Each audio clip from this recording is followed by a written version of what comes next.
Hello, everybody, and welcome to the third episode of SiNiCole Talks, where yours truly, smithception, and my homeboy, SiNiCK, Yo, are going to be reviewing AEW Full Gear, which, I don't know about you, but I would definitely consider this the best AEW pay-per-view to date. I would consider it the best of this year. I can So, understand that. yeah. So let's dive right into it. First time I actually got my shit together. So there won't be any pauses, babbling, or bullshit. Well, there'll be bullshit, but that's just me. I'm a That's why I'm bullshitter. here. Keep me on the straight and narrow. Got to bump straight. Anyway, Full Gear. The first thing that I noted was that the stage was so badass. I love that they keep that WCW WWF keyword there, F, because once it went to E, pay-per-view stage style alive. Now, you saw back in the day, WCW, smithception's a little young, but I'm sure he could go on the network and see some of these things. WCW, when they did Halloween Havoc, when WWF did In Your House, Armageddon, Backlash, all those things, they set the stage to go with the pay-per-view with like props and all this cool shit. And WWE doesn't do that anymore. I don't see anybody do it, but you see AEW do it with the poker chips, when they're doing double or nothing, things like that. I love it. And that's a lot considering the fact that AEW is stuck at Daly's place, so they really only have so much that they can do when it comes to decorating the stage. The literal venue cannot change because they cannot record anywhere out of there in the way that they do. So this is definitely nice seeing them do as much as they can to make a pay-per-view feel like a pay-per-view, even though it's the same place they're filming Dynamite and Dark. See, Daly's place being stuck there could also work to their benefit because you're not always looking at a different coliseum or whatnot. You could map the place out and know exactly where you're going to put what and how it's going to look in the end. Just kind of like your blueprints, like, oh, it's Full Gear. We're going to have like all these gears and just make it look totally, what's the style I'm thinking of? Steampunkish. Mm-hmm. Which back in the day I did, we called them pay-per-views. A bunch of friends and we did something called Full Steam Ahead, and it's the same concept. Interesting. Well, I think we've babbled on enough about the layout of the ring. Let's get on to the main card and the things that happened inside the ring, starting with the opening match, Kenny Omega versus Hangman Page in the World Title Eliminator Tournament, whatever the fuck that long-ass title was. Way too long. That's almost as annoying as the one time of the year where Raw and SmackDown go head to head. So I didn't watch the buy-in, so I'm glad you went right into that. I'm gonna go right into saying that Justin Roberts has a punchable voice box. I understand your grievances with Justin Roberts. I personally do not share those grievances. I happen to think he is a fine ring announcer, but this is why we talk about wrestling. Yeah, it is. Now, this match, the thing I appreciated the most about this match is that these are two guys that we know can go for 20, 30, 40 minutes, even an hour if need be, or if they just feel like it. And they got the job done I timed it, 16 and a half minutes. Ooh, I didn't take it that far. But the reason why I mentioned the Justin Roberts thing about the punchable voice box, I hated the Omega announcing. There are some things that are cool, like weighing in blah blah ounces of vodka and cranberry. That's cute, but just whatever the hell he says before Omega. Anyway, I loved him. I loved Omega's gear, and the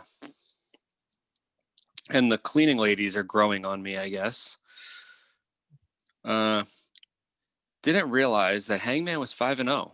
Reminds me of the Pittsburgh Steelers being undefeated. If I was more of a football fan, I would actually care about that. But since we're talking about wrestling here, let's So, yeah, like I said, the one thing that I appreciated a lot about this was that it was an opening match that they treated like an opening match. It did not need to go super long, so it didn't go super long. They got the job done in, like I said, 16 and a half minutes. I didn't time all the matches, just this one, because I was genuinely curious as to how these two, who were known for putting on these long ass absolute bangers, could handle an opening. And they did it well. It was, dare I say, the best Kenny Omega match in AEW so far. That I will get right behind you with. First of all, great startup of fundamental wrestling. You see a great lockup actually. Snatch the headlock, some tackle, drop down. Started to get a little fancy there. Um, Omega would make a good crossing guard. You see the shit that oh, good thing this is on video. So yeah, really sick moonsault off the rail. That was like pitch perfect. And who the fuck is the Golden Sheik? I don't know if I know what you're referring to. I'm referring to excrement, Excalibur, mentioning that Omega or something like that was trained by the Golden Sheik. Like, are we supposed to know who that is? I'm not sure, but I'm sure once this gets uploaded to YouTube, somebody in a comments section, if this gains any kind of traction, is bound to let us know how wrong we are and how stupid we are for not knowing it. I doubt that. I think that they're so stupid that they had been watching something that nobody else was. Anyway, great heat start, hell of a clothesline by Page, and awesome sell by Omega. Jazz hands in full effect. Before the signature flip dive, followed by a shitty low drop kick. I'm sorry, shitty top rope low drop kick. He like came from the top rope and hit him in the knee somehow. I don't even know how the hell he did that. Yeah, not to mention they did what I believe to be like the fastest transition into a superplex that I've ever seen anybody do, because Hangman just went right up there and just did not waste any time getting that done. I also wanted to mention that this was like a great methodical Japanese style of pace, if that makes sense to you. A little bit. And I think that might be a lead of Omega in that sense. Because if you think about it, Omega probably is the man kind of calling this whole thing as it's going along, with his veterancy. Anyway. Well, he did spend how much time in Japan and how much time being IWGP Heavyweight Champion, putting on, what a lot of people believe to be some of the best matches they've ever seen. Well, this is when we really did love him, and we're growing back to liking him. So the first of probably 100 V-triggers came into play. True. Innovative use of the ropes into a power bomb onto the ramp by Hangman. Punch for punch, and I had to mention that the Tiger Driver 98 as a title is the most confusing, stupid. I don't know. Followed by the Snapdragon, and we see Hangman hit the Deadeye, which I love that move. And that was the first time we had seen him pull out the Deadeye in how long? Like every other match that he had, all he ever does is pull out the buckshot and win. Who was his big match after Jericho? Pac. Last time he did it was against Pac, that I remember. Thank you for remembering that, because I totally did not remember that it was Pac. Yeah, he faced Pac on the debut show of Dynamite, and then he faced him again at Full Gear, the first Full Gear. Now, as a wrestling fan, do you like getting fooled by the wrestlers? In what context? Okay, so say you think you called something. Oh, he's going to hit him with this, and then he's going to get the victory. And that is not what happened. Do you ever feel a sign of relief that you didn't predict it?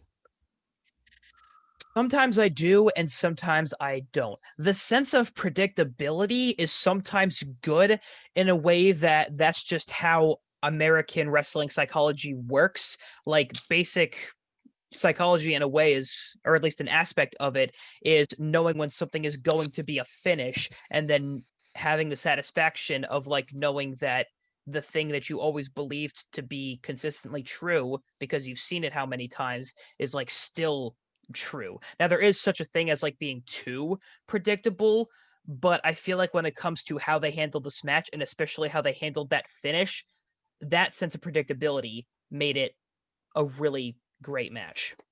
Okay, so I didn't have a sense of predictability here. And I had to note that because most of the time when somebody's getting all their shit in, there's a good chance they'll lose. Omega was getting all his shit in and, had offense the majority of the match, Yeah, a this was pretty a match vast that I majority. yeah, this was a match that I genuinely feel like could have gone either way. Because of the two competitors involved and how they both kind of been on like a hot streak, if you will, because Kenny has been establishing himself as the cleaner once again. Hangman has been the lovable babyface cowboy since before COVID was even a thing.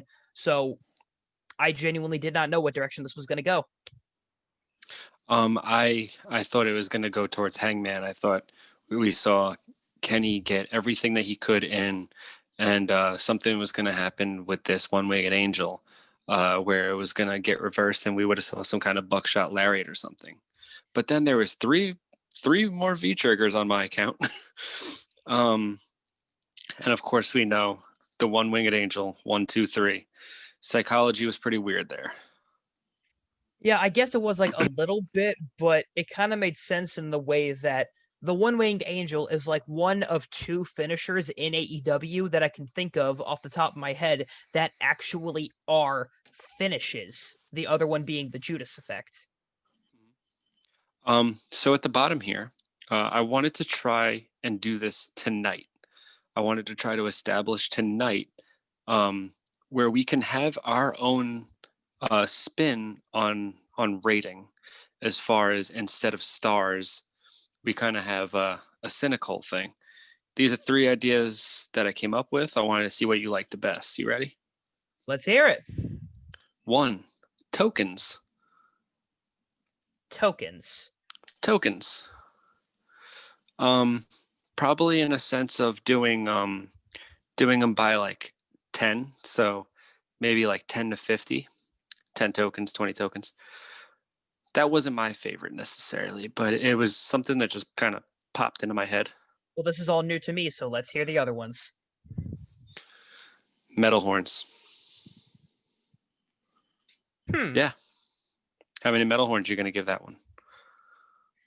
What's the scale? We could probably come up with that. Maybe a 3 to 5. Okay. Somewhere between 3 and 5. And then this is right up your alley. Marks. Let's do it. I'm thinking Yes. 0 to 7. 0 to 7 marks. Is that in reference to the 7-star rating that Meltzer has given like 2 of Kenny's matches? You got it. Alrighty. Well, in order to not break the scale, even though this wouldn't really be breaking the scale because 7 is an established stopping point, unlike the Meltzer rating, which was believed to have stopped at 5 stars, I will go ahead and give this match 5 marks. I'm going to give it 4, and let's keep on keeping on. I respect your opinion, and I'm genuinely curious to hear your opinion on this next match, the cool-off match that still managed to get everybody's attention and make me laugh my ass off and be heavily invested. Freshly squeezed Orange Cassidy versus John Silver of the Dark Order. Oh, I couldn't wait to get into this. You know how I feel about Silver. Love him. Oh, of course and I I do. feel about Cassidy. So our guys were kind of going head to head here. This was pretty awesome. Real quick, how's my audio, by the way? Your audio is just fine on my end. Better than it has been in each podcast, or about the same? About the same, slightly better. Cool. Okay, so kicking it off, John Silver is built like a Geodude. Yeah, one of the things I wrote in my notes is just in all caps, Silver is jacked. No, but like little round guy, big muscles. He is Geodude. He is Geodude. Um, so looks like they both got their boys with them. Um, stop saying so much. I fucking want to bite my tongue off. Tony makes mention of Cole and all the other orange marks.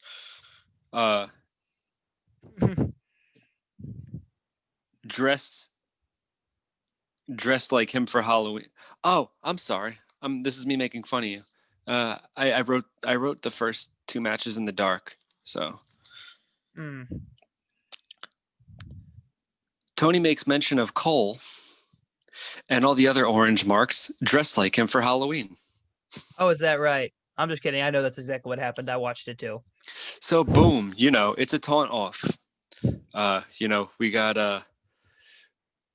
We got Silver flexing and Cassidy doing his whole hands in the stick. pockets with Silver so desperately trying to get him to just not do that because of how much it's triggering him.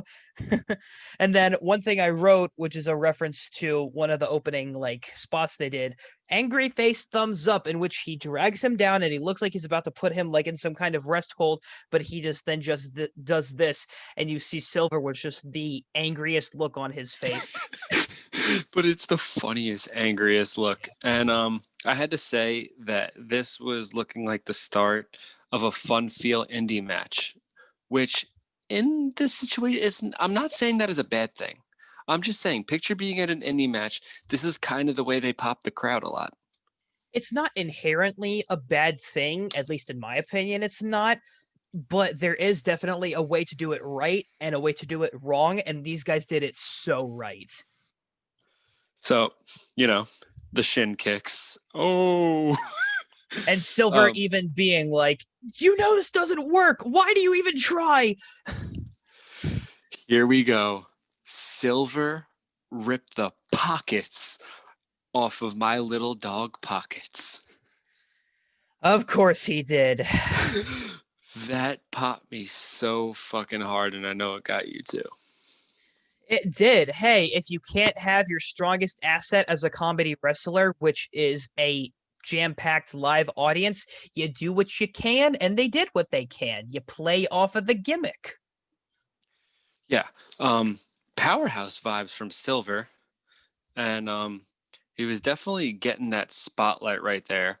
He's so freaking charismatic, man. We see it all the time in BTE. It's the only thing that makes me want to watch it at this point. I look forward to seeing him.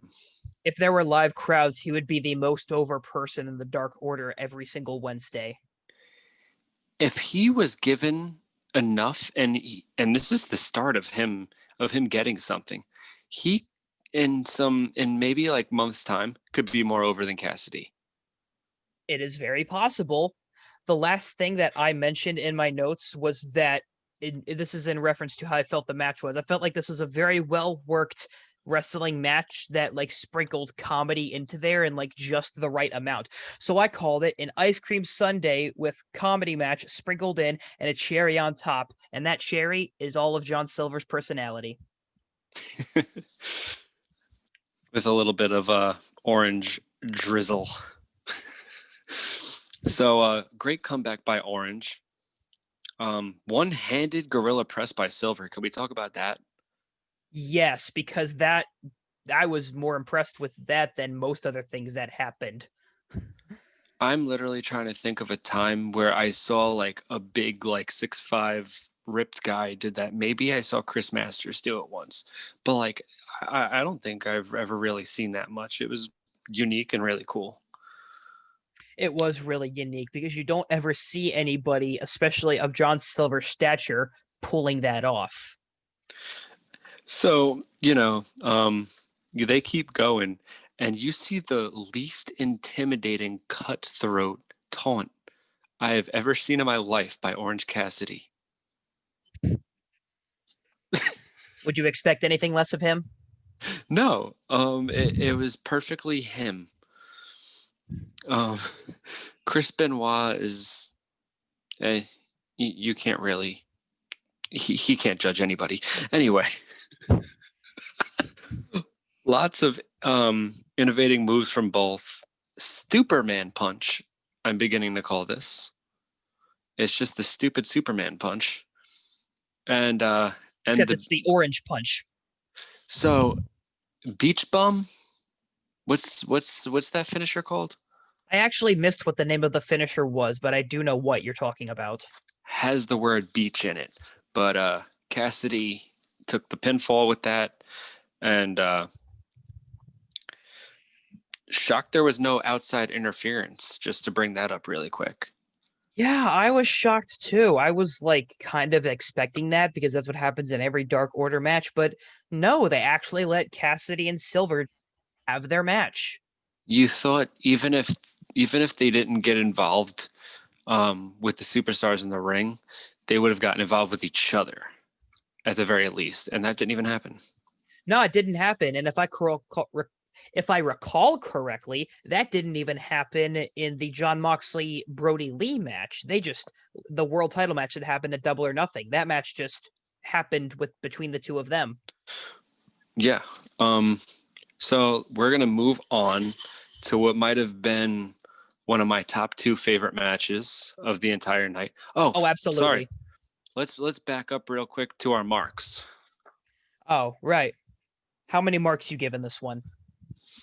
Um, don't hate me, but we are on a scale here of what we're gonna go on to the rest of the stuff. I'm gonna give it 3. I was also going to give it 3.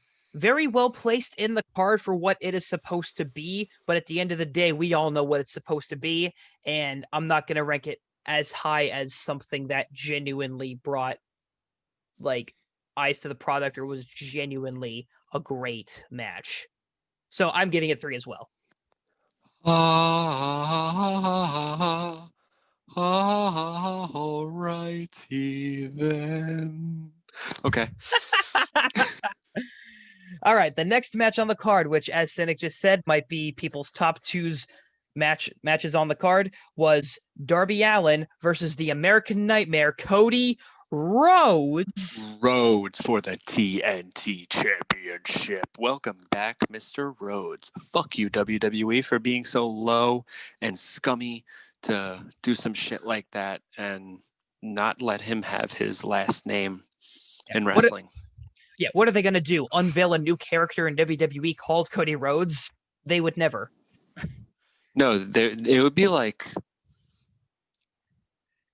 I can't think of anything stupid enough, but I'm sure they could. You know they would. Anyway, back into the thing that we're actually excited to talk about. This felt like the perfect combination of Darby's speed trying to pair up with Cody's brute strength. I know they like to harp on the fact that Cody gained 14 pounds to try and bulk up a little bit. They brought up that thing about him being the like heavyweight crusher or however they put it of WWE because him of taking out guys like Mr. Brody Lee, Wardlow, Lance Archer. And he doesn't look that much different, but anybody of decent size can look big compared to Darby Allin. Yeah, it definitely played a factor that the size difference between them could have made Cody look bigger regardless, but there's been many a times you've seen them in the ring together, and I did see Cody looking a little swole. It's funny that I wrote that the first thing I wrote was, might not write that much. I'll be watching every second, and somehow I filled the page. Damn. Going forward, Darby brought out a car and destroyed the windshield, and Cody brought out his Spirit Squad, announced as Cody Rhodes again. He absolutely did. I also wrote that Vince could suck a cock, and love that Kyoto is the ref. Oh, who wouldn't love Mike Chioda as a referee? He's just like the biggest cinnamon roll. He's so red, but he I barely noticed he was there, and that makes for a very good referee. And I'll move on to what a really bad referee looks like later in another match. Um, the crowd was happy as hell that Cody's a Rhodes again, and Cody's looking bigger, as I mentioned before.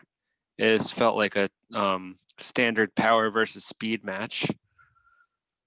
And early on, we saw kind of a really sick Aleister Black fake out dive by Darby.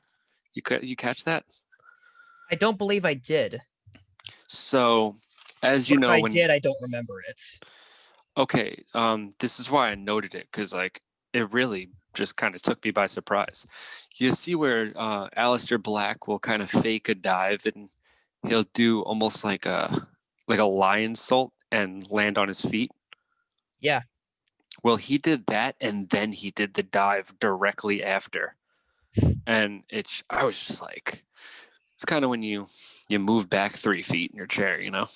That's the speed, man. That's the speed aspect of it. He knows that he can't use brute strength because he simply just does not have it, especially not against Cody. So he has to resort to highlighting his strengths, which is being able to outspeed people and pull off crazy shit like that.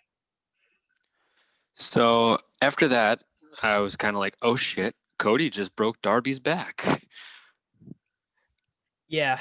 And then the one thing that I would also like to mention is once again, and I feel like this is kind of what maybe played into his downfall, the push-up spot that Cody always does, where Arn just immediately yells at him to like, get your ass back in gear, like, focus, that typical spot.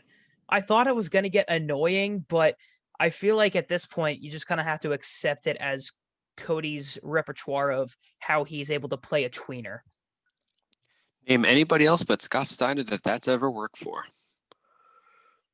I can't. I know, I didn't hear anything. So Cody working very strategic as he was working the arm. Proud. Much better storytelling than the first 2 matches. I had to put that down. Yeah, I feel like one thing worth mentioning is that there were basically 2 stories being told here. The story inside the ring about how Darby needs to, like, as we've said so many times, rely on his strength to be able to, like, out wrestle Cody as opposed to power. And the outside story that they've been building since literally the second event that they've ever done, which was the first ever Fighter Fest, where Darby simply could not beat Cody, and is this going to be the time he finally does? Mm-hmm. I said this before we went on the air that Darby could sell better than most, and he hit a really sick combo with a sunset flip bomb, and I gotta say, excrement was just really getting on my nerves with like all these like fancy names for every single move.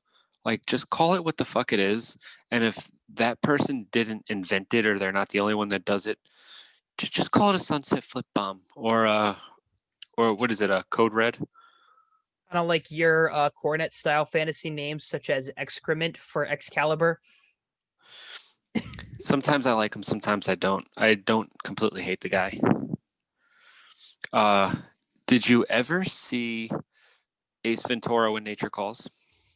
Unfortunately, I have not seen that movie, so if you were about to make a reference, I was. Okay, so there's a part where, and I'll make this quick. There's a part where Ace has to fight this like African tribe guy, a little skinny guy.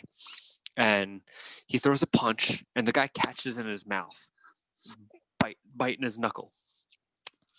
And Ace looks at everybody and he goes, I didn't know the Wachutus were biters.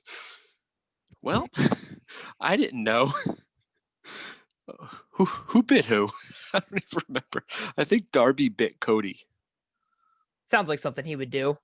Well, this follows forward into all my notes for the rest of the show because there was a lot of biting. So if you did not watch Full Gear and you're listening to our podcast and you're going to watch it later, grab yourself a couple beers or shot glasses and take a shot every single time someone gets bit. Avalanche Crossroads off the top rope, executed beautifully. I thought that was it. Yeah, I thought that was it too until I saw Darby manage to roll all the way like too close to the ropes because I was 100% expecting Darby to win this match. So I figured if he just hit an Avalanche Crossroads, which he absolutely did, then the only way Darby's getting out of this is with like a foot or an arm on the rope. So I was like, that has to happen, and then it did happen. The thing that took me out of that is Darby doesn't seem like that kind of guy. And what I mean is sometimes it'll kind of be like a veteran heel who will use the ropes a lot of time and doesn't always necessarily need to be a heel, but just somebody who's kind of been around on TV for a long time, very established that ends up using the ropes. What if instead of somebody being like an established veteran heel, this is a young up and comer that's learning very quickly and is able to prove with like little micro moments of like high ring IQ that he is very worthy of winning and becoming the TNT champion that he became at the end of this match? I like it a lot. Me too. Um, so I had to put out there that is this a 10 count or a 20? Like stick to your rules. Sometimes it's a 10 count and sometimes it's a 20 count. You can't tell me you don't notice that. Like what's going on there? You got to pick one. I always thought of it as sometimes it's a 10 count and sometimes they just don't count at all. Rick Knox. Yeah, well, this time it was Mike Chioda, and I think Mike Chioda was going with what he knows best, a fucking normal 10 count. So, as we saw, the coffin drop from the top was not enough to get a 3 count as it was in, for guys that Darby has beaten in the past. And that plays into him, once again, not being able to use brute strength. He's just too little of a guy for that to be enough to put somebody of Cody's caliber away. And that's what led to the series of roll ups. And at first in my mind, I was like, oh, cool. Another one of Before these. all that, Cody started getting cocky and pulled out that Hogan belt. And that's what Oh, led to this coffin drop happening in the first place. And I also noted that exactly what you were saying before about how great of a learning mind Darby is. As I don't know if you caught like his facial expressions, and in pro wrestling, facial expressions can be so important in selling and everything. And Darby Allin's facial expressions were just great in this match, yeah, especially 100%. right around that time. Yeah, So, that as Cody you were belt saying, spot. Yeah, that Cody belt spot actually like low key pissed me off because that's like a Cody spot that I'm just sick of seeing. It yeah, worked in the MJF match because of the story they were telling and how emotionally invested that crowd was in Cody, but now I'm done with it. exactly. With that match with Cody and MJF gave him all those lashes in front of all his family and friends and fans and everything, and we all cringed at it. And this was like revenge, and everybody was dying for it. Now, you just look like a arrogant asshole heel. And what are you? Because you're a baby face before the bell rings and after the bell rings, and you're a heel in between. How to be a tweener 101. Tweener 101. So So as I multiple was two counts. Yeah, multiple 2 counts with the constant roll up spots. I was like, oh, cool, another one of these spots. And at first didn't think anything of it. And then it happened like once on Cody, then once on Darby. And then I think that third time around, because the third time's a charm, that's when Darby finally got the 1, 2, 3. I popped harder than I popped for any other match on that card when he finally became the new TNT champion. I had both hands over the mouth just going, no way. Darby fucking Allen, new TNT champion. I But stood up and got so excited so quickly that my dog actually came up and tried to attack me. was he trying to hump you? She was not. My dog has a humping problem lately. Oh, That's for another story. Maybe we could do a whole podcast on it. Hopefully not. So, what an amazing story told in this match. But I noted that Cody captivates emotion. as we just spoke about Cody versus MJF, now it's Cody versus Darby. Cody just captivates emotion from us. Yeah. He had He me can make us feel. Yeah, he had me genuinely feeling not so sure about what he was going to do next because being another aspect of being the guy who's like between a babyface and a heel is like not knowing if this guy is now going to just because Cody was still holding the belt after the match had been over and Darby was still selling in the corner. So I was genuinely thinking he's gonna go full blown heel and like hit Darby in the face with the belt or something. But no, he didn't. He just respectfully handed it over. He swerved us. He We did. we all thought we saw that coming. Um, and like if Darby won this belt, like let's just be real, if Darby won this belt from Brody Lee, we would not have gotten this feel good moment because Cody is the one that captivates our emotion. And Cody is the one that Darby actually has a story with, like I mentioned earlier, of can he finally beat Cody? And he did. And we Well, loved it. take that storyline away and put a whole like cool storyline or whatever with Brody Lee or I don't know, put somebody else in there that's not Cody or Jericho. And I don't think we would have gotten that uprising, roaring feeling when he handed that belt over and Darby held it above his head. But we didn't get to be happy for too long, did we? No, we didn't because we had this stupid fucking beatdown segment. As much as I love Cage and Starks and as much as I love the concept of Team Taz, we did not need this beatdown. Wrong place, wrong time. Do it. How about Darby comes out and on Dynamite this next Wednesday, and he raises the title and he's like, "Yo, I did it," and nobody believed I can beat Cody, and then they attack him. That makes for an exciting segment Yeah. on Dynamite. But That is how I think you do not get the proper heat because heat is supposed to be, at least in the words of Al Snow, what gets an emotion out of people and what makes people just want something to happen right here and right now.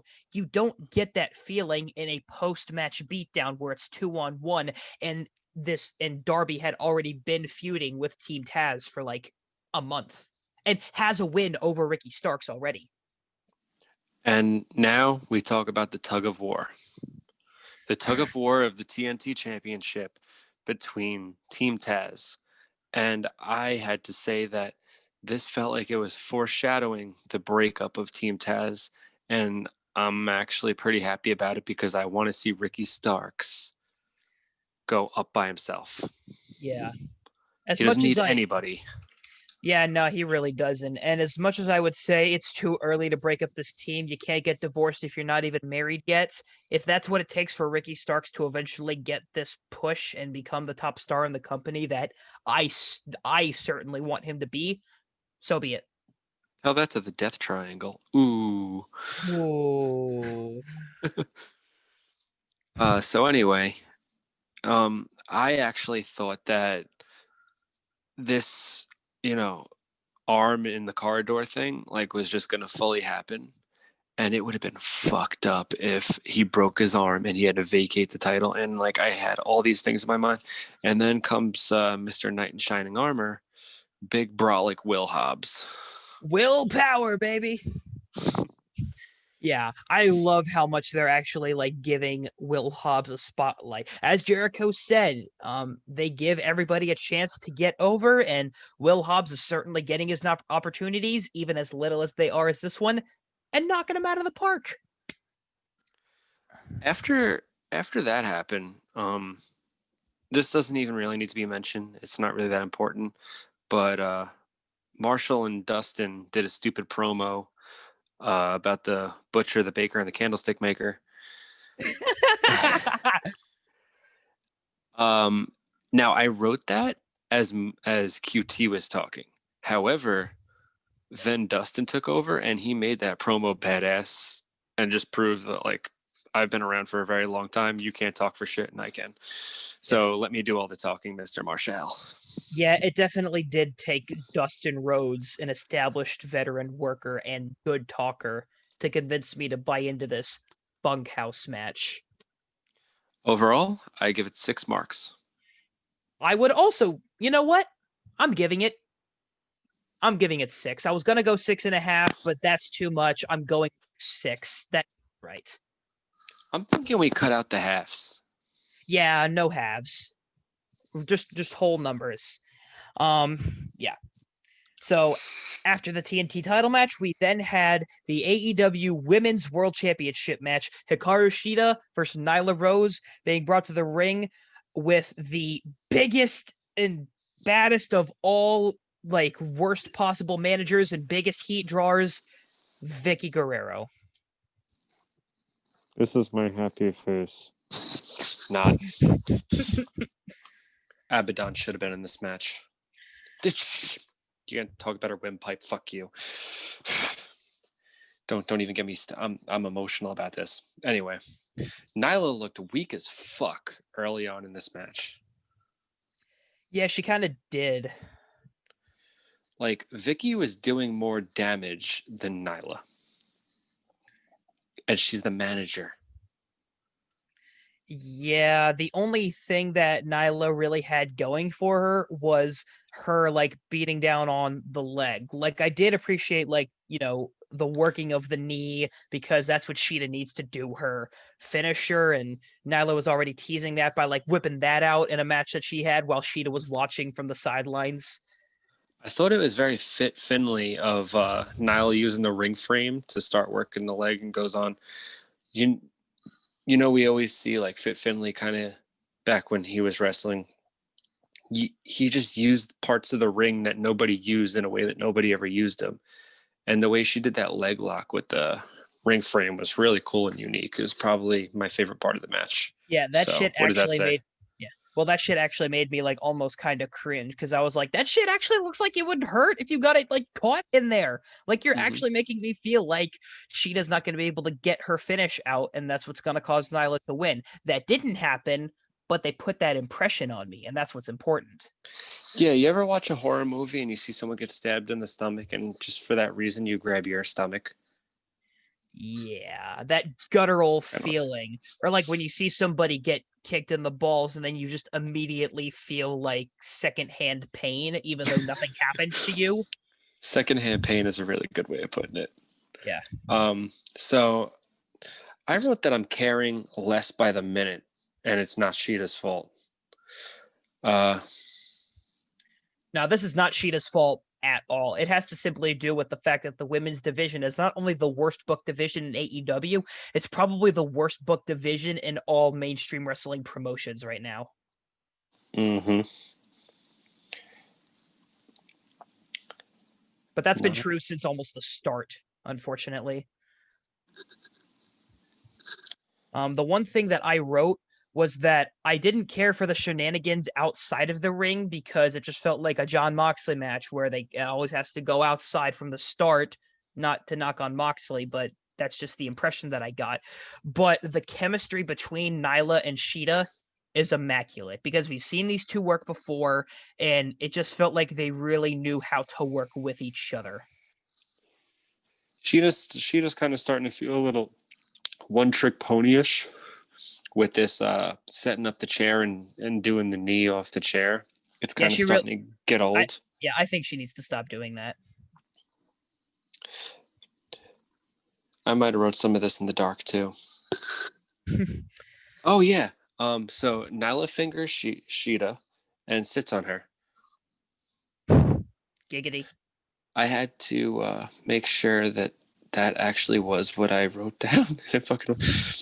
It was just me trying to be funny, but she actually flipped her off. But I wrote Nyla fingered her, and I feel like you could put that on an OnlyFans somewhere. Anyway,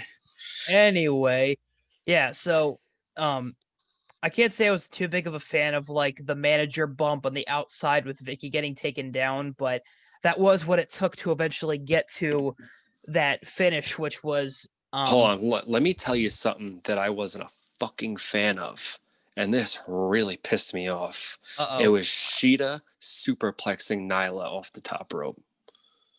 Yeah, Nyla really needs to stop taking crazy bumps for people that are smaller than her and aren't believable. Guess what? That's officially when I gave up on this match. Completely. Can AEW fire Roberts and hire Lillian Garcia? That'd be awesome. And the psychology was garbage.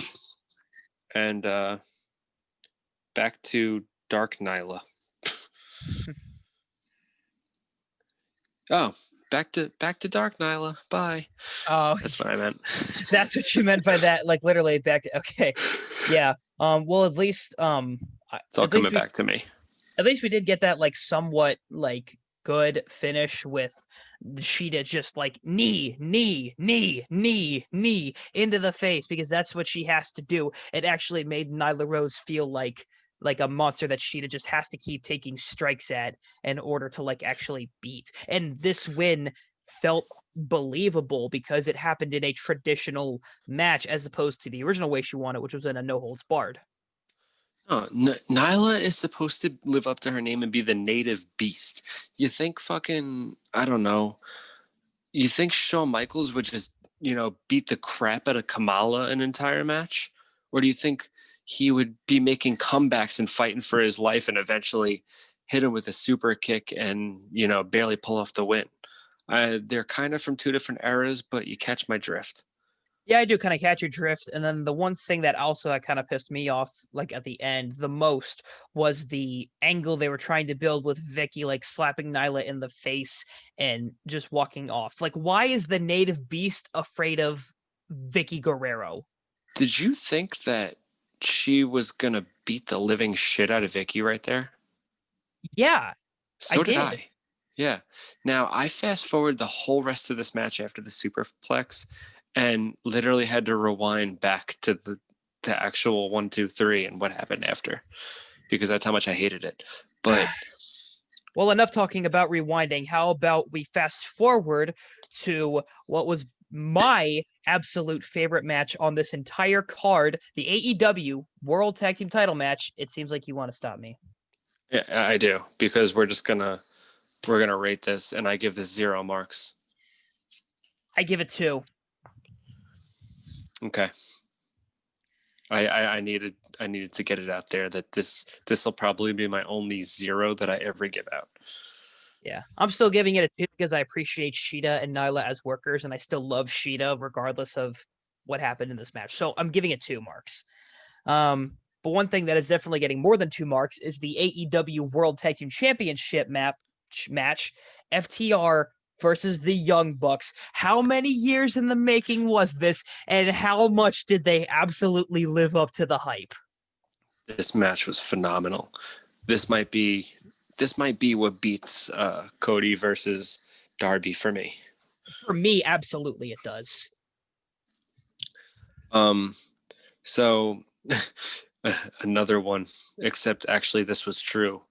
Probably going to be watching more than writing. So I'll be relying a lot on Cole here. Well, I really didn't do much writing either, but I went ahead and rewatched this match because of how invested I was in it and how much I wanted to go back and see the shit that I missed. Not the selling of not only Matt's leg, which we know his leg is actually fucking hurt and we know what's wrong with it, but also they worked in Dax's hand when he went for that chop and then he ended up hitting the pole on the outside instead.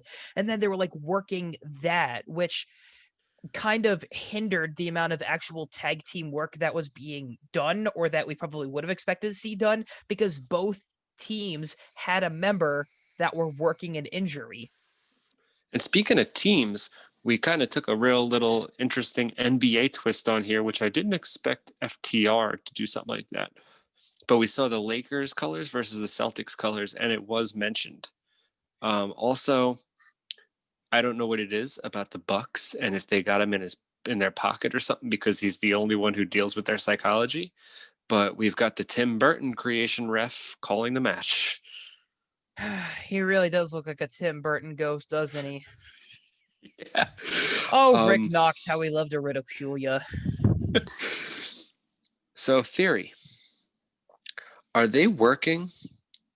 And Cornette saw this too. I thought it was interesting. Cornette liked this match a lot. He liked That's a a Young Buck first. match. Yeah. Hated the ending though, and hated the fact that Tully didn't try to get involved.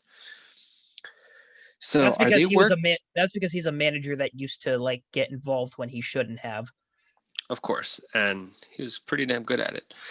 Are they working toward the Elite to reunite? Omega wins the World Heavyweight title, Bucks win the tag team, and maybe Cody gets the TNT back. And once Omega wins the world title, we see Hangman kind of, be the odd man out, and Hangman finally challenges.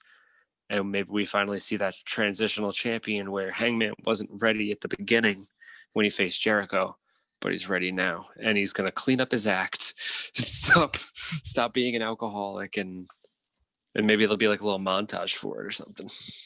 Well, now that we know the fallout of the World Tag Team title match and with the opening like finals of the tournament, I do feel like they are setting up for like a revamping or like a rejoining of the Elite without Hangman, but I don't want to see Cody win the TNT title anytime soon.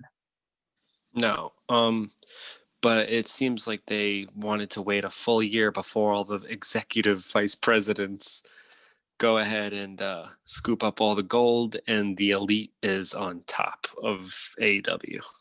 And the Elite isn't even fully on top of AEW because Jon Moxley, spoiler alert, is still your world champion, but like no other titles aside from the tag titles are being held by members of the Elite. Yeah, and I had to notice this, and I'm sure you noticed it too, that the Bucks, they have this chemistry where they normally just look at each other and they know that the other one's going to be ready to do this. They know that they're what they have to do next, and they're going to hit it at the same time, and they're so in sync. But they haven't been in a little while. This match, God, they were just unbelievably in sync. Because they knew that they had to put it on. They knew they had to deliver. In kayfabe, they had to deliver because they knew if they blew this, they were never getting that shot again. Don't fully agree with that stipulation being added because it just feels a little bit overdone, and it felt unnecessary to this story. But that didn't stop the fact that the Young Bucks did exactly what they needed to do when they weren't doing that, as you said, for like months. Well, a lot of things are kind of hitting back and forth, like throwing in the towel and I quit matches as they used to feel more rare. They're all kind of getting bunched together, but it's all right. I still enjoyed the shit out of it. So also, Dax got a really nasty cut on his hand. And the Bucks worked that hand all throughout. Great on them. They're normally not ones to be working body parts. This was different for them. Yeah, no, that's what made the match so great is because they were doing the things that the haters were always telling them they couldn't do. And that was, tag team psychology and working body parts and stuff like that. Like they know what to do. Also, I would like to make it a thing now, just like Matt Jackson did in this match. Anytime someone eats a rope and basically gets decapitated low, we're going to call it Enzo'd. Okay. Did you not see that? I don't think I did, but it's not important. It So was on NXT. It was awesome. yeah. So yeah, it all led to this, what I believe to be one of the most poetic, if not the most poetic finish I've ever seen in a match, especially recently, where the no flips just fists guy, or one half of the no flips just fist dudes, who, even though they don't use that catchphrase, still very much have that mentality. The one time they go for the flip, they fail. And then that one super kick, they actually managed to make a singular super kick be a finish. 1, 2, 3. The Young Bucks are your new AEW World Tag Team Champions. You speeded that shit up real quick. There's so much to dive into this match. Yeah, well, we're going pretty quick. Like, yeah, we wasted a lot of time already. I hear you. Wanted to go into how Dax had his hand tended to by the doctor, which you don't really see very often. No, you don't. As I said earlier, I really appreciated the working of the hand. Yeah, feels like the Bucks are doing better to work FTR's style rather than FTR have to chase theirs. Absolutely. Who were the true heels here? Nick hit a big comeback, and with the Young Bucks, skip that. Really cool bait into the spear. I thought that was really sick. Absolutely. So with all this being said, we've talked so highly about this for how long now. I'm going to go ahead and I'm going to give this 7 marks. I'm going to give it 7 too. Right on. So now we move on to something that I do not feel like giving marks for, because even though I did appreciate the way this was worked, it was the Elite Deletion match between Sammy Guevara and Matt Hardy. Now, I was ready to just go into this not giving a single fuck, because I hate this feud. I hate everything that this feud has caused, but they still managed to make me giggle a little bit. Yeah, so probably the only time I was like balls deep in Impact Wrestling, it was during the Broken Matt Brother Nero shit. And I was watching it literally as it was happening. It wasn't something that I heard about and went back into. It started catching buzz, and I heard Matt was actually TNA champion. And I was like, oh my God, I got to watch this, because since when is Matt, world champion material? And it was the weirdest shit. And this was kind of like going back to Matt and Jeff's ultimate deletion, or whatever they called it. But anyway, Sammy shows up in a Spanish God golf cart, and Matt pops up as a hologram. Yeah, but he popped up as a hologram out, like, being projected by the new bot, not Vanguard 1, whatever the new one is called. Vanguard 2.0, I think. Or whatever it is. But anyway, then he's in a monster truck and he crushes poor Sammy's cart that he probably worked so hard to get detailed. So Sammy got out, and I never saw him roll out or anything. That must have been mega quick. But then he hits Matt with a trash can. And scepter of what? I don't know what he pulled out of the fountain with a skull on it. It looked like a cane or something, but crack Sammy with it after Sammy tried to drown Matt in the fountain. Then we see, like I said before, this is real shades of Broken Matt and Brother Nero when that went down. Yeah. We have a Full Gear ring right now out of nowhere. And the springboard by Sammy was reversed into a really sick side effect that was like really crisp. We have a Lana mutilator in the ring. Yeah, for the table. Is that what we're calling tables now? Lana mutilators. I love it. So yeah, powerbomb, then followed by the interference by LAX, and Private Party are on the way. Like how you still call them LAX. Fuck it. Yeah, this is something I genuinely want to ask you. How did you feel about this one-on-one match being turned into Matt Hardy, Mark Quinn, Isaiah Cassidy, and Hurricane Helms versus Sammy Guevara, Santana Ortiz, and Gangrel? I would have taken Private Party out of it, and maybe even LAX, because they didn't feel right. Yeah, no, I feel like. Are you surprised that I'm saying that they're the ones that didn't feel right instead of fucking Gangrel and the Hurricane? No, because we expect like the gimmicky bullshit out of this stuff that's happening at the Hardy compound, where historically gimmicky bullshit happens. But like LAX and and Private Party didn't feel like they belonged in the gimmicky bullshit. Make sense? No, they didn't, because they can actually be taken seriously as competitors, and their serious nature, even though Private Party is pretty like laid back, didn't fit this cinematic match. So I was a real sucker for the thing on the football field. I can't remember what the Stadium Stampede. And this is kind of like esque to that in a sense, you know? A little bit, yeah. I even put this in Broken Matt verbiage. Candles of Romania. I wrote this was awesome. And dude, the Mud Show Cornet reference. Oh God, yes. Me so much.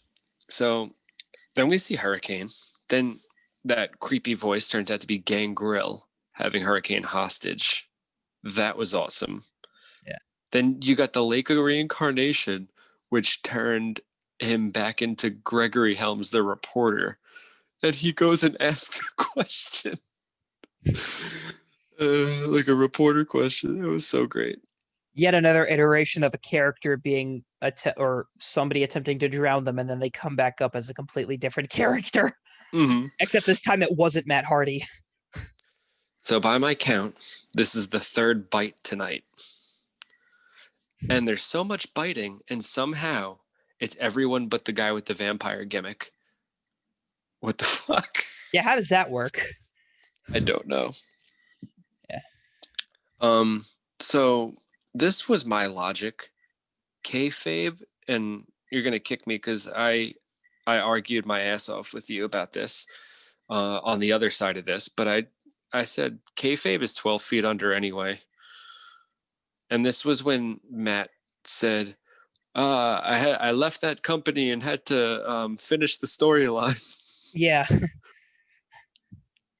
Of course he did. So now they're in the Dome of Deletion. Yes, and then once those doors shut, that's when shit went down. Although there was one thing that took me out of it, and that was when Sammy did the Swanton bomb from the ladder onto the table and then got the kick out. Either have that be the finish, which I didn't want it to be because I wanted Matt to win, or don't do that spot at all. Or like have it be a miss. That was next for me. So I'm glad you said it. I wanted to ask you what you thought of the eerie music. Yay or nay? I didn't really notice it, and if I did notice it, I probably wouldn't have cared for it. It didn't kick into it until they got into the garage Dome of Deletion. Yeah, no, it really didn't. And once again, a poetic finish, but in a really fucked up way, with anything about the story and the behind the scenes details about the shit that went on. The chair shots to the head. Dude, Sammy's head was gushing bloody, and this is where I just said, someone's gonna fucking die. Yeah. And then I followed up with, it was Sammy. He's dead. Matt Dunn killed him. He did kill him, and then he had Mark and Isaiah help him put him in a garbage can, like the trash that he is, in their opinion. He really just fit his entire body, closing the lid upside down in that garbage can. I was astonished. I was like, oh, he's a little. Leave it to Sammy. And being that you didn't seem like you knew half of a fuck of what I was talking about with the final deletion between Matt Hardy and Jeff in TNA. Nope. You did not understand who that man was. Senor Benjamin. Is it? I thought he was just Hardy's gardener that he like references in like some of his YouTube videos. He is, but Senor Benjamin played such a bigger role back in the day. I'm sure he did. I just didn't see it. Yeah, Senor Benjamin, he's like an evil gardener. He's great. And he's like, if you think that, Matt's completely screwed and he's going to lose and he's going to get fucked up, somehow Senor Benjamin kind of finds a way to like guide him and pull him out and do something. He's like operating some kind of machinery. Yeah. So, like you said, Sammy Guevara somehow perfectly fit in the trash can with the lid off. They took him out like the trash that they think he is, and like most people probably think that he is, and they drove away, which is probably for the better because he was the one person that was not comfortable with what was coming next. Chris Jericho versus Maxwell Jacob Friedman, MJF, where if Hold on. Maxwell won, what? God damn it. It's all right. Well, you'll get used to it. What do you got? All right. Well, the reason why I brought up Sammy being uncomfortable with this is because if you notice throughout all of the segments about MJF really wanting to join the inner circle, he's the one person that's always not okay with it. Or at least the most vocal about not being okay with it. So he gets thrown off. He gets thrown in the trash, taken off TV, and MJF takes his spot. Yeah, that's probably for way down the line. We'll see.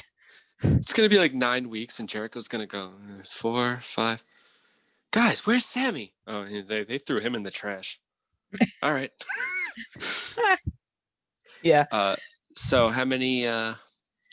What are you rating this? I already said it was. Sammy? I already said it was a cinematic match. I don't give cinematic matches marks. Okay, fair enough. But I am gonna do it, and I'm gonna give it 4 just because of its level of just entertainment and making me fucking laugh. True. But right before the Jericho match, there was a weird promo in Alleyway, which was almost forgettable, with Jake the Snake and Lance Archer. Yeah, I almost forgot that promo even happened just because of how much like those lines just did not fit Lance Archer. Yeah, but I feel like he's a better poet than Heidenreich.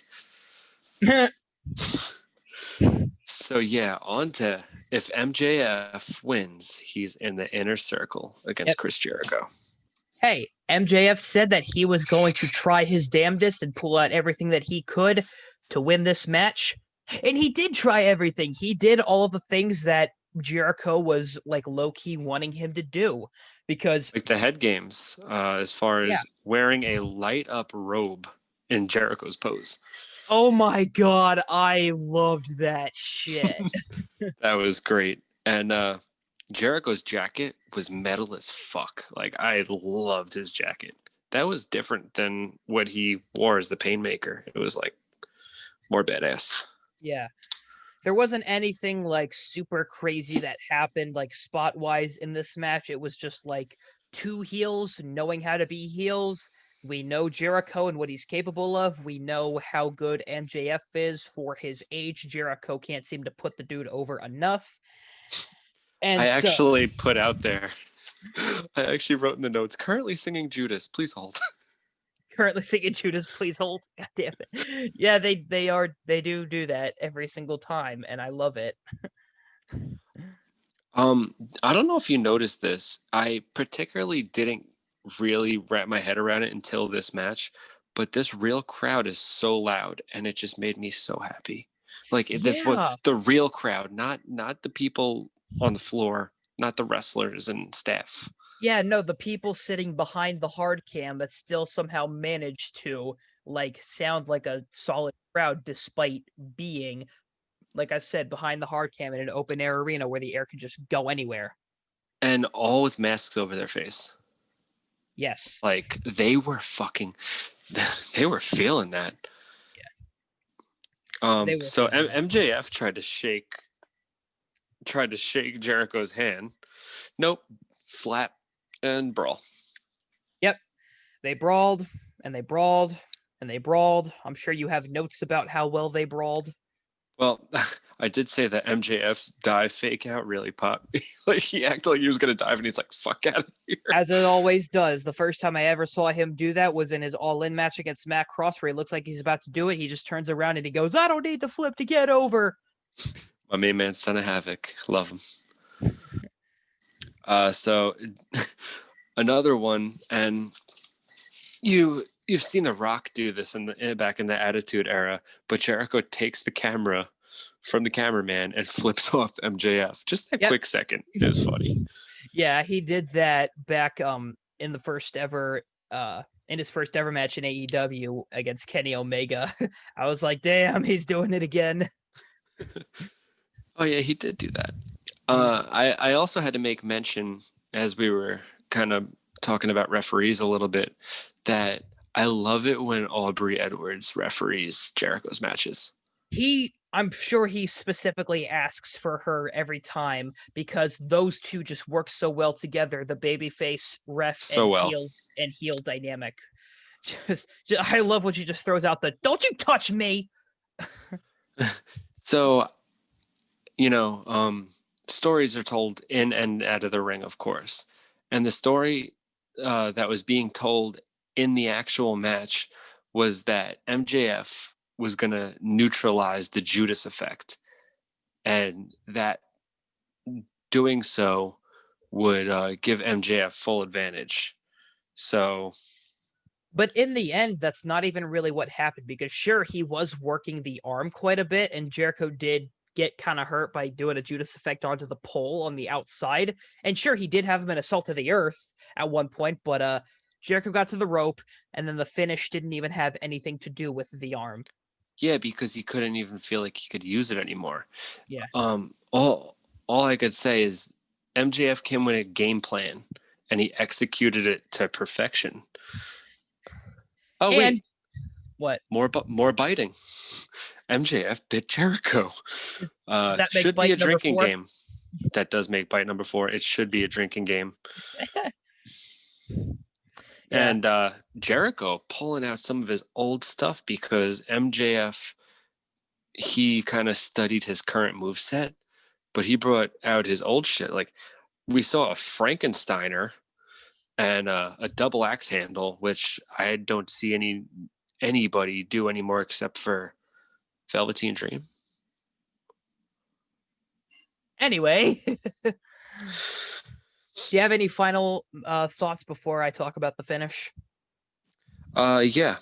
MJF kept going after the right arm. We saw the salt of the earth reversed into the walls of Jericho. Of course, MJF got the ropes. So Aubrey is pro Jericho. She tells MJF, "Don't touch me," and then Jericho pushes her right after. Despite all the arguing she does with Jericho in every single match that they're in together. But MJF, don't touch me. Yeah. MJF used the Heat Seeker, and I never knew it was called that until this match, and I really like that name. Yeah. Just awesome, especially for somebody like MJF. So Jericho hit the code breaker. Judas effect was reversed into the salt of the earth. So you see Wardlow get called into the ring, and Hager gives Jericho the bat and a nice little tribute to Eddie Guerrero. I don't know if you know this, but they're exactly a month apart in age to the actual date of, I think, what is it, the 9th or something? Jericho anyway, and Guerrero? Yes. Wow. So Aubrey thinks Jericho hit MJF, and MJF wins with a schoolboy. JR says the Inner Circle just adopted a 24-year-old.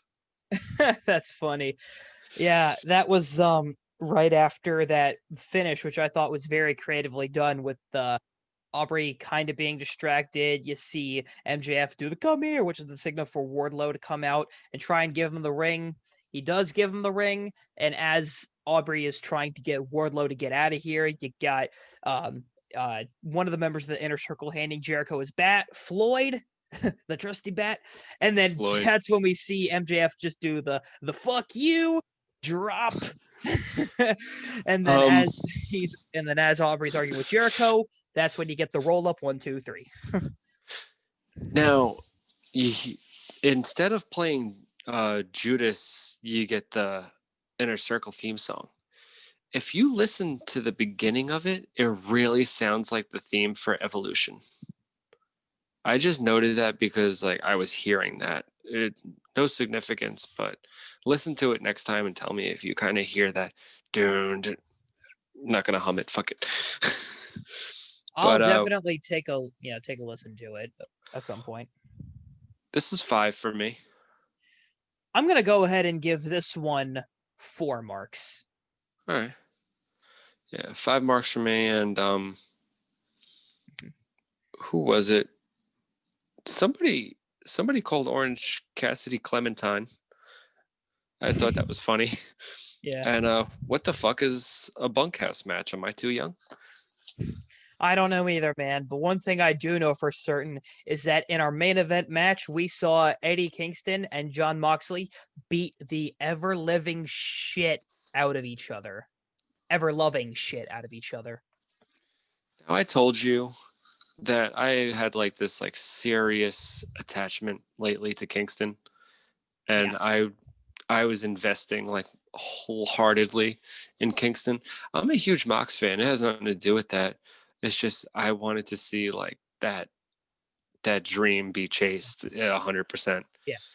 I wanted that big upset. So yeah, I was so emotionally invested in Eddie. I can't even put it into words. But Mox is 20-0 this year, undefeated, kind of like the Pittsburgh Steelers. Man, you love bringing that up, don't you? I do, because it's like the best we've ever fucking been. Anyway. Yeah, dude, when I tell you that there are two men that I could not fathom being the guys that say I quit, it is these two men. With this being like two just badass, brutal brawlers, let's try to say that 5 times fast. I had to mention that this match better have color. Like, that was my expectation. And it did. They saved all the color, or just about all the color, with the exception of Dax's hand for this match. We also saw Eddie pay tribute to Tracy Smothers wearing his t-shirt. Yeah. And started out with a punch for punch, going into some chops, and then into some grappling. And guess what? Bite number 5. Yeah, more biting. Yeah. Drink. Drink. So someone is face first through their coffee table trying to play this game. Yep. So Yeah. Mox hates Mox hates canvas, ropes, and turnbuckles. Oh my. You know what he loves? The outside. Yeah, he does love the outside. The outside is his fucking playground, dude. As soon as he gets out there, you're done. That's like almost every single Moxley match. Yeah. Yeah. And the introduction of barbed wire that I actually felt was being done correctly. Like, I hated the use of the barbed wire in the Moxley Omega match, but I loved it in this one, especially how it played into that bulldog choke at the end. Well, maybe because there was also a barbed wire broomstick, and that made it twice as retarded.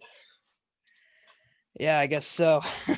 Hold on, I have to talk to somebody really quick. Excuse me, Alexa. Can you turn the bedroom light on? Okay, now that we are done telling Alexa to turn our lights on, we can get back to the brutality of this match. Absolutely. Once again, I love the use of barbed wire in this. I loved that. I just loved, how they were able to make this work. Simply put, I love the brutality. Dude, the first ask was if Kingston wanted to quit. Can you imagine if, like, the first time, like, the referee goes, "You want to give it up?" "Yep, definitely." "All right, ring the bell." "Yep, Yeah. He's got my toe. He's squeezing it pretty tough, and I'm just gonna quit." Why do they bother? Why do they not wait till like the nitty gritty? Yeah, this podcast has already gone long enough. I say we just talk about that brutal ass fucking finish with the bulldog choke, with the barbed wire used in place to also just put pressure. I'm pretty sure they had it just right across Eddie's cheek. There was actually more biting. You got a 6th bite in there? Yeah. The belly to belly into the thumbtacks, all this, that finish with the rear naked choke into fought out in the paradigm shift, then the barbed wire bulldog choke. And I was really surprised to see him just say, I quit like that. Yeah, I was too. But if you like looked at him, he just looked like he was in so much fucking pain in there. Like actually looked like he was in pain. Would you want to have somebody? Would you want to be in a chokehold while barbed wire is being wrapped around your face and like not want to get out of that as fast as you fucking can? He's somebody I had to see it in the moment to believe it, to actually ever be able to picture him say I quit, just because of the vibe he gives off. Yeah. So, unless you have any final thoughts in this match, I say we give it our mark rating.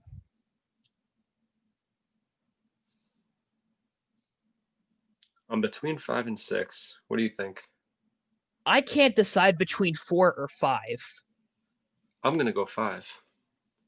Then I will go 5 as well. Boom. Ended on the same note. Was this 2 hours? Hour and a half? About an hour and a half. That's not bad. It was a pretty stacked card. Yeah, it was a pretty stacked card. And I would say I think we've run our mouths enough. And as I said in the beginning, I think we can all agree that this is the best like pay-per-view, not only of the year, but also of AEW history in like the year and a half that they've existed. And it was a privilege to review it with you, bro. And coming up next in the future, we're going to have probably some indie wrestler interviews and a lot of other cool stuff. But this will be free on YouTube and also free on Patreon. So come check us out. Yep, stick around for the future for when we review future pay-per-views from various wrestling promotions. We all hope you enjoyed, and we'll catch you guys next time. Blech.